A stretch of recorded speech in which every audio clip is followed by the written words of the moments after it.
लोकसत्ता एकमेव लोकमान्य. लोकमान्य शेतकरी आणि स्वातंत्र्य. लेखक विनय हर्डीकर. राष्ट्रीय काँग्रेसचे संस्थापक A.O. ह्यूम यांनी 1892 मध्ये दिवसागणिक खालावत चाललेल्या परिस्थितीमुळे सरकारसमोर शेतकरी संघर्षाचं वादळ कसं घोंगावत आहे हे मांडणारं एक सर्क्युलर प्रसिद्ध केलं. त्यावरून इंग्रज प्रशासन, समाज आणि तत्कालीन भारतीय पुढाऱ्यांनी ह्यूम यांची मोठी अवहेलना केली. एकट्या टिळकांनी ह्यूमची बाजू बरोबर आहे, किंबहुना शेतकऱ्यात जर असंतोषाची ठिणगी पडत असेल तर त्याची धग सर्वत्र पोहोचेल याची आपण काळजी घेतली पाहिजे, अशी आक्रमक भूमिका घेतली होती.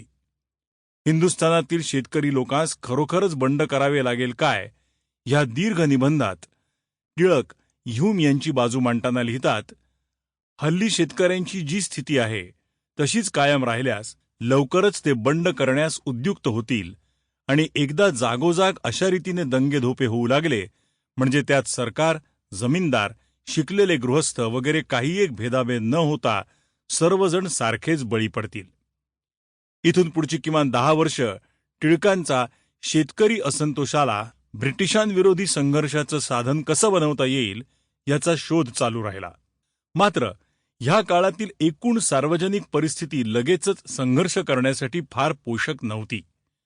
एकतर टिळक ज्यावेळी शेतीविषयी लिहित होते तेव्हा इंग्रजांचं सरकार हे आपल्यावरील दैवी कृपा आहे हा समज सर्व समाजस्तरांमध्ये रूढ होता, आणि दुसरीकडे राष्ट्रीय सभेतील पुढाऱ्यांना Sample complete.